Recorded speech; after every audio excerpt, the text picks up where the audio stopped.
Titik kulminasi yang saya rasakan ketika saya terjatuh dari berbagai bisnis yang jalanin gitu ya. Dari mulai tahun 2016 itu memang terjun payung. Hingga di situ saya mau mendapatkan sebuah pukulan yang telak gitu ya. Nah, tadi menyangkut dengan pertanyaan akan berpengaruh ke keluarga dan sebagainya, memang betul sekali gitu. Memang betul sekali, sangat berpengaruh gitu. Dari satu dosa riba itu akan menghasilkan apa ya namanya, efek-efek yang sangat dahsyat gitu, baik pada efek pada diri sendiri, pada pasangan, pada anak-anak, pada orang tua dan lingkungan sekitar kita gitu. Assalamualaikum warahmatullahi wabarakatuh. Selamat datang di Motivation Family. Memang ketika saya menyadari, betul-betul menyadari bahwa dosa itu, riba itu sangat berdosa dan efeknya juga sudah saya rasakan di tahun 2015-2016 tuh ya penuh perenungan. Akhirnya saya harus mengambil langkah untuk meninggalkan ini semua. Akhirnya saya coba cari kesana cari kemari, walaupun di YouTube tuh ada ya yang cara terkenal ya tentang aktivis anti riba, tapi saya coba ingin yang terdekat gitu ya. Terdekat, akhirnya ada jalan di mana teman mengantarkan saya kepada sebuah komunitas bebas riba. Namun di situ ya hanya sebuah wasilah saja ya, jalan saya agar lebih memantapkan diri gitu. Lingkungan yang menguatkan ya gitu kan. Betul, itu ya. Butuh lingkungan yang menguatkan gitu. Nah, saat itu pun terjadi banyak permasalahan di keluarga, konflik-konflik internal gitu ya. Yang memang kalau orang yang tidak kuat menjalani itu bakal stres, betul stres itu. Dimana dari pihak luar kita sering ditelepon, bukan hanya 1-2 orang di kolektor, banyak gitu ya, hampir tiap hari. Gitu. Di keluarga juga bersih tegang gitu. Walaupun bukan hanya masalah urusan riba, tapi ada masalah-masalah hidup yang lain menjadi sebuah bersih tegang juga gitu. Ya gitu, titik baliknya gitu, untuk kita bisa melalui itu semua adalah pertama kita harus menyadari, mengakui bahwa riba itu dosa. Kedua, kalau kita sebagai pelaku kita mau untuk bertaubat, karena riba itu dosa, kita harus bertobat. Nah, titik itulah yang paling menentukan kita mau tobat atau tidak gitu. Nah, habis setelah tobat itu kita harus menjalankan sebuah perbaikan ke depannya gitu. Ternyata kita tinggalkan riba itu, kita tidak mengambil lagi, kita terima risiko apapun yang kita hadapi gitu ya. Walaupun kita harus kehilangan semua yang telah kita usahakan, tapi kita ingin bersih dari dosa riba itu. Kemudian bagaimana prosesnya? Prosesnya pasti kita harus ada ikhtiar gitu ya. Baik ikhtiar real maupun ikhtiar langitnya ya, itu ikhtiar langitnya penting itu gitu. Karena itulah yang sangat fondasi dasar yang sangat menguatkan batin kita ya, karena kita melakukan aktivitas kesana kemari itu didorong sebuah batin yang kuat, batin yang sehat dulu. Gitu. Jadi salah satunya juga wasilahnya tuh alhamdulillah bertemu juga dengan komunitas yang menguatkan juga gitu. Terus kitanya juga terus sadar dulu ya Kang ya, harus sadar dulu kalau ini kan memang riba, dan kita juga harus menyadari kayak ini tuh ada yang salah deh dari diri kita gitu. Dan ya justru yang kadang susah untuk selesai atau beres dari sakit gitulah, kayak kalau sakit mah kita karena tidak mengakui dulu, biasanya nggak ngaku gitu kalau ini teh salah, jadinya ya udah deh dianggap baik-baik aja, padahal jadi tumpukan masalah gitu ya. Tapi alhamdulillah mungkin ya inilah, kita berbagi cerita ini tuh bukan kita berbagi masalah yang kita hadapi, tapi kita ya alhamdulillah kita juga sudah, Teteh dan Akang juga udah selesai gitu ya. Insyaallah sedang berproses terus ya Teh ya, gitu namanya.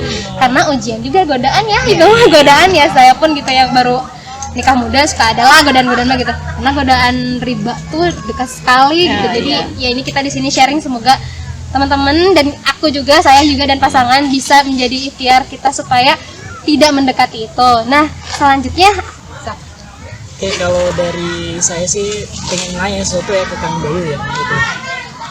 Mungkin susah ya. itu kan integral. kan sebagai kepala keluarga ya, ini sebagai kepala keluarga, pertama apa sih ikhtiar atau gimana istilahnya ya, agar kita tidak sampai menyentuh riba gitu, antisipasi lah gitu, apa antisipasinya agar kita tidak sampai menyentuh riba gitu kan, apalagi kita yang mungkin belum pernah kesana gitu, belum pernah menyentuh riba gitu. Gitu. Ya mungkin sekarang kan prosesnya kan sudah pernah, dan gimana menjaganya agar tetap gitu. Ya, menjaganya pertama kita tahu dulu aja bentuk-bentuk riba seperti apa tadi ya.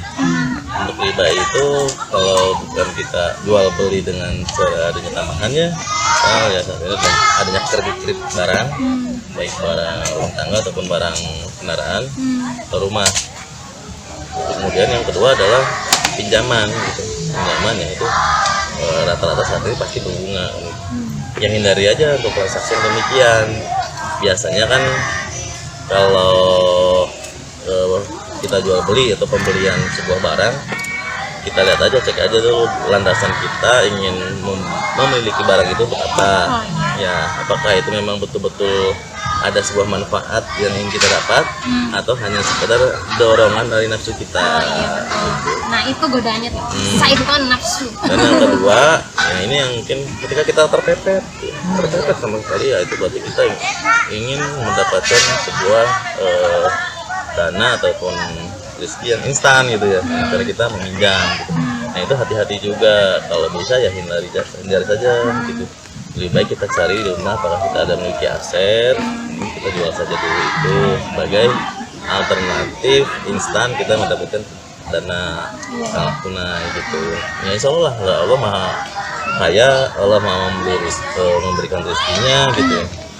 Kalau kita betul-betul berusaha dan berdoa untuk mendapatkan yang terbaik, ya insya Allah kita akan mendapatkan rezeki itu dengan lancar gitu.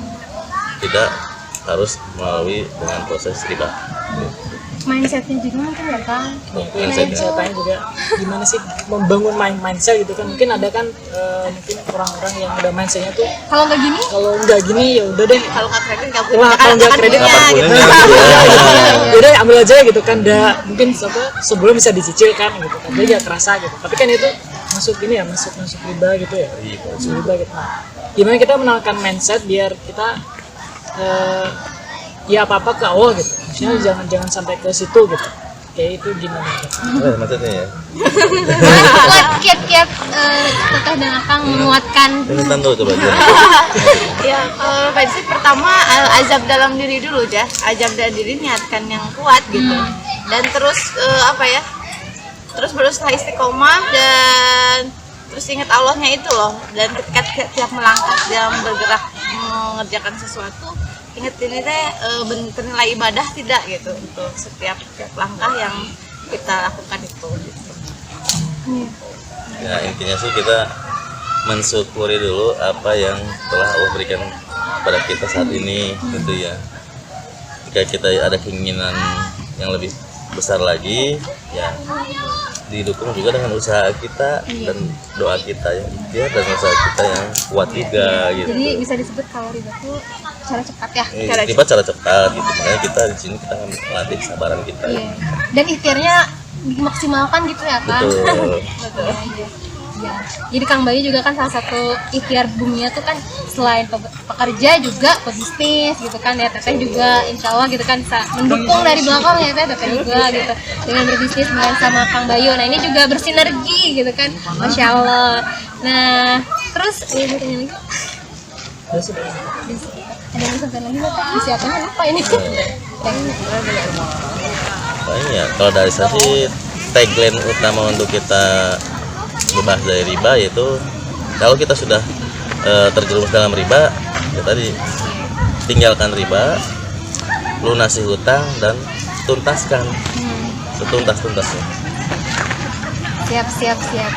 Nah, oh iya bentar, tadi Teteh ada cerita yang sebelum selesai.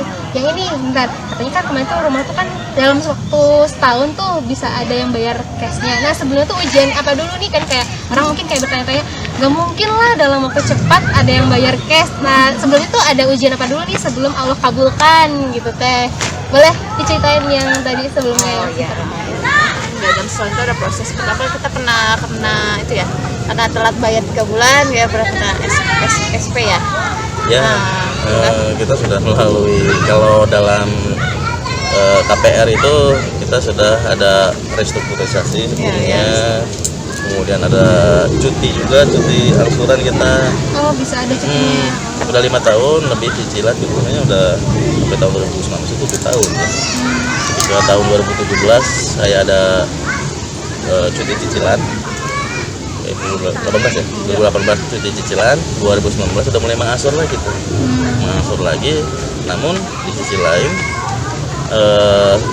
kita mempunyai strategi. Sebenarnya kan sebelumnya kita tadi ambil rawat inap ya, kita punya strategi dengan adanya masa cuti itu berharap ada penyehatan ekonomi. Namun realitanya Allah menghendaki tidak demikian gitu ya. Saya sudah berusaha kesana kemari untuk bisa menghasilkan, menutupi ya riba itu, namun realitanya sulit, dan Allah memberikan hasil yang tidak sesuai yang kita harapkan. Nah, udah kita ambil langkah amputasi, yaitu kita coba jual dengan memasangkan iklan gitu. Nah, sepanjang perjalanan kita memasangkan iklan memang banyak juga ya tawaran-tawaran yang sangat rendah, over kredit, dibantu agen properti gitu. Namun saya kembalikan semuanya apakah itu sesuai dengan transaksi jual belinya gitu ya. Kalau melalui over kredit kan otomatis kita akan terjatuh lagi pada riba lagi, menghadirkan orang untuk mau masuk ke riba, dan kita mencatat ribanya tercatat orang pelaku riba lagi gitu. Ini saya yakin aja di situ bagaimana kita menumbuhkan keyakinan bahwa yakin kan ada yang membeli rumah dalam kondisi cash gitu ya. Kita nggak tahu kan, orang itu di luar sana banyak kok gitu yang memiliki uang yang berlebih gitu ya, sehingga untuk uang pembelian rumah cash pun gampang sih sebenarnya gitu kan. Memiliki keyakinan itu dulu, Itu mindset pertama. pertama gitu. Ada lagi? Ada lagi dah? Oh, ikhtiar ininya terus ya, ya langitnya. Tiar langitnya pasti harus dikuatkan, kencengin itu gitu. Riadohnya ditambah lagi gitu, dan jangan sampai berkurang juga kalau sudah selesai gitu, terus dilanjut gitu riadohnya. Udahnya memang itu. Gitu, bukan hanya kita ingin mempunyai keinginan saja kita baru menguatkan riado, tapi setelahnya sebagai rasa syukur kita, ucapan rasa syukur kita, ya kita terus melakukan riado. Nah, alhamdulillah, jadi sebetulnya itu yang Yuli tangkap ya, Yuli akan simpulkan hikmahnya di balik semua ujian Teteh dan Akang ini. Sebetulnya Allah tuh lagi memang ngasih tanda sayang ya kan? Itu tuh tanda sayang. Kita kadang berpikir tanda sayang itu harus selalu harta yang berlebih gitu kan ya, sesuatu yang enak-enak gitu. Padahal di itu semua hati yang tenang malah itu lebih, hati yang tenang dan hati yang selalu terpaut sama Allah itu jauh lebih berharga ya kan, daripada nauzubillah gitu ya, kita kaya tapi lupa sama Allah, kerja terus gitu ya, dan benar-benar sibuk sendiri gitu, padahal lupa buat apa sih, mau dibawa kemana sih kita harta yang kita kumpulkan gitu. Jadi pokoknya merinding. Tapi soalnya merinding itu kayak ya emang lah pasti kayak sesuatu yang tadinya kita pengen sesuatu gitu, tapi harus dilepaskan lagi ya, itu mah berkaitan lagi dengan cinta kita sama siapa gitu ya gitu. Kita harus ridho, dan insya Allah Teteh dan Akang juga semoga kedepannya dapat sesuatu yang cash berkah, amin gitu. Dan lingkungannya juga ya Teh, rumah gitu, lingkungan yang sesuai yang Allah mau gitu, dan kita juga bisa terus menebar manfaat di lingkungan itu ya Teh Kang gitu. Oke, nah sekian alhamdulillahirobbilalamin, kita tutup cerita sharing bermanfaat hari ini dengan ucapan astagfirullahaladzim dan doa kafaratul masjid. Subhanakallahumma wa bihamdika. Alhamdulillahirobbilalamin. Terima kasih, semoga bermanfaat. Jangan lupa subscribe, like, komen, dan share kepada yang lainnya supaya video ini bermanfaat buat teman-teman di luar sana yang sedang membutuhkannya. Terima kasih. Wassalamualaikum warahmatullahi wabarakatuh. Dadah.